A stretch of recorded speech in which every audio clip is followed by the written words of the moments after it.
Lupa Universate.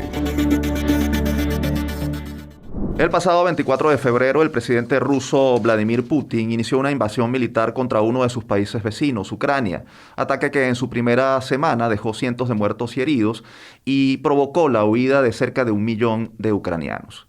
La acción ha generado la condena de buena parte de la comunidad internacional. La ONU ha pedido a Moscú que cese sus operaciones militares, mientras la Unión Europea, Estados Unidos y otros países iniciaron una ofensiva que incluye la aplicación de sanciones financieras al gobierno y empresas de Rusia. Por su parte, Cuba, Nicaragua y Venezuela han manifestado su apoyo a Rusia por considerar que actúa en defensa de su estabilidad. Y mientras este conflicto escala y no se descartan intervenciones militares de terceros países, ya se siente el impacto de estos hechos en la estabilidad política, económica y social de buena parte del planeta. Por eso, resulta importante comprenderlos a partir del rol de la diplomacia y su eficacia para resolver conflictos en pleno siglo XXI. Precisamente para ello nos acompaña vía telefónica Félix Arellano. Él es internacionalista, especialista en Derecho y Políticas Internacionales y doctor en Ciencias Políticas. Además, es profesor titular de la UCB y uno de los docentes del Diplomado en Relaciones Internacionales, Diplomacia y Protocolo que ofrecerá el Centro de Estudios Políticos de la UCAP a partir del 21 de marzo. Profesor Arellano, bienvenido a Universate. Gracias por acompañarnos. Un cordial saludo para ustedes, el equipo y la audiencia. Quizás sea muy pronto, pero quisiéramos preguntarle cómo impactarán los sucesos de Ucrania en el mundo. ¿Cuáles pueden ser las consecuencias de lo que ocurre en ese país para las relaciones internacionales y la reconfiguración de los pesos y contrapesos del orden mundial? Mire, los resultados son enormes. En materia geopolítica estamos observando un retroceso a los viejos tiempos de la lucha por el poder, donde predomina casi exclusivamente la agenda militar, el poder de los estados, donde se desplazan las agendas sociales, los nuevos temas de la agenda internacional, porque todo empieza a girar muy en la defensa militar, el armamentismo, el militarismo, lo estamos sintiendo en Europa. Alemania ha iniciado un rearme, Suecia y Suiza han desmontado su neutralidad, de tal manera que en ese sentido es un retroceso a la agenda social, económica y diversa que teníamos. Van a sentir efectos muy pronto en el sector económico por el enorme peso de Ucrania en materia agrícola, el granero de Europa. En materia energética ya están subiendo cada vez más los precios del petróleo y eso impacta, así como del gas, eso impacta prácticamente todos los sectores productivos. En el caso de América Latina, pues quizás los efectos pueden ser un poco más lentos, pero van llegando porque el mundo es global. No obstante, tenemos un granero en el sur de América Latina, Argentina, Uruguay, Chile, son países agrícolas por excelencia. Eso pudiera calmar un poco el tema de los alimentos, pero en el sector financiero también va a ser muy afectado a escala global. Profesor, hay quien afirma que Vladimir Putin ha mostrado desprecio por la diplomacia. ¿Hasta qué punto esto pone en entredicho la eficacia de las negociaciones políticas y de organismos internacionales como la ONU en la resolución de los conflictos de gran escala? A las Naciones Unidas no le podemos pedir lo que no puede dar. Las Naciones Unidas es lo que los gobiernos han querido que sea. El secretario general no tiene ninguna atribución. Entonces no le pidamos que haga milagros cuando no le han dado absolutamente ninguna atribución. El único órgano con mayores competencias y con normas vinculantes es el Consejo de Seguridad, y ahí existe la figura de veto y ya Rusia la aplicó.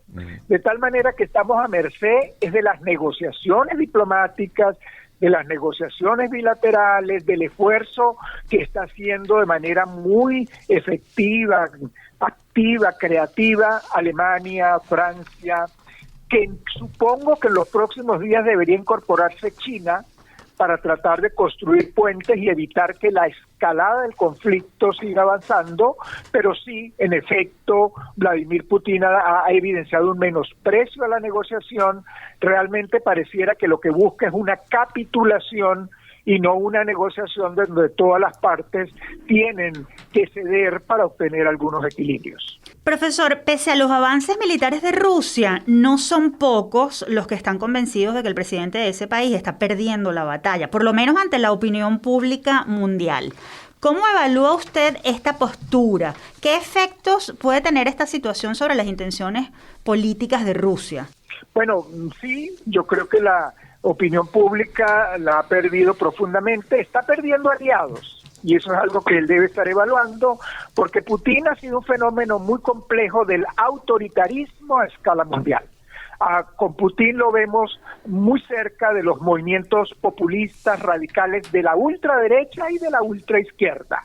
Ha promovido todos los procesos que afecten los valores occidentales, la democracia, las libertades, promueve, apoya a través de la llamada guerra híbrida, con esas ejército de las computadoras, de los mensajes, está trabajando activamente en contra de la integración europea, en contra de los valores democráticos, pero en esta semana se ha encontrado con el alejamiento de muchos de esos partidos conservadores en Europa. Aliados importantes se están alejando, sí, está perdiendo en buena medida el liderazgo que había tratado de lograr por muchos años. La resolución de las Naciones Unidas del día de ayer demostró un rechazo impactante a escala mundial, pero normalmente los autócratas poco miran eso, ¿no? Evalúan más los avances en el terreno, hasta dónde están logrando sus objetivos de poder, y pareciera que en ese ámbito no le está yendo muy mal. Profesor, usted hablaba de las consecuencias para América Latina. Para Venezuela, ¿qué puede pasar como consecuencia de estos hechos? ¿Y cómo debería manejarse diplomáticamente el país para procurar una solución pacífica y no terminar incluso perjudicado por la situación? No, el tema está repercutiendo en Venezuela en dos sentidos.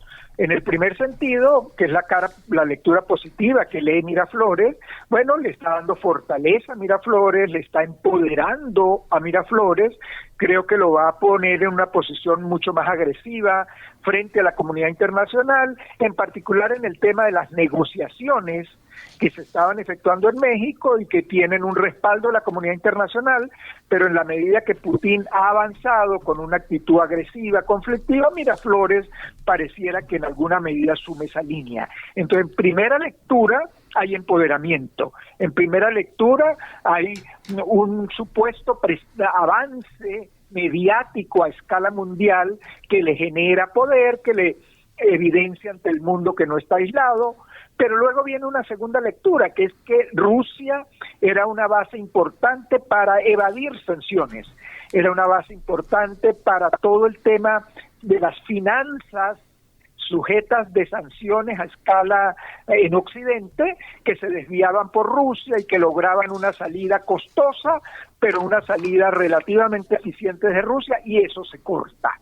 De tal manera que a mediano plazo van a haber más duras consecuencias para Venezuela en el ámbito financiero, en el ámbito del comercio, porque la posibilidad de evadir o de usar el sistema financiero ruso se corta con las sanciones. Profesor, en una situación bélica todos pierden, agredidos y agresores. En ese sentido, ¿qué pasos deberían seguirse desde los foros internacionales para evitar que esta situación escale y no se destape entonces la caja de Pandora que es la guerra?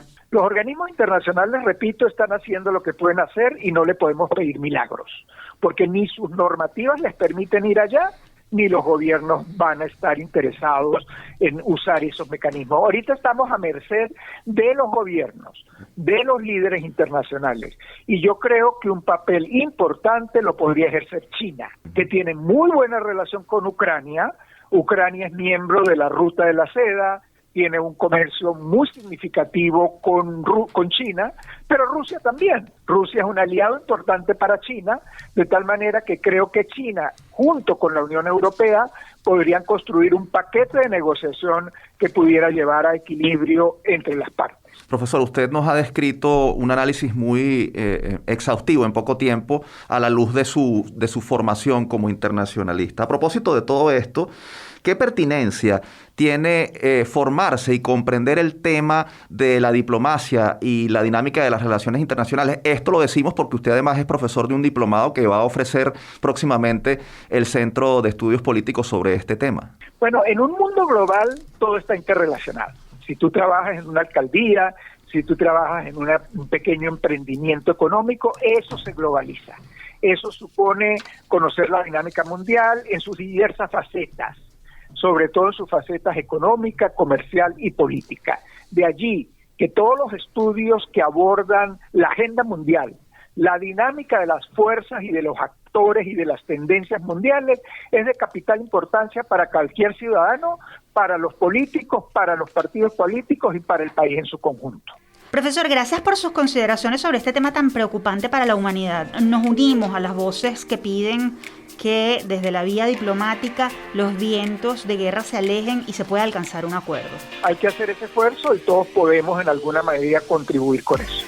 Muchas gracias, profesor. Teníamos en línea telefónica al profesor Félix Arellano, internacionalista y docente del Diplomado en Relaciones Internacionales que dictará el Centro de Estudios Políticos y de Gobierno de la UCAP. Por cierto, si desean mayor información sobre este diplomado, pueden seguir la cuenta @PolíticaUCAP, política con K, en las redes sociales. Lupa Universate.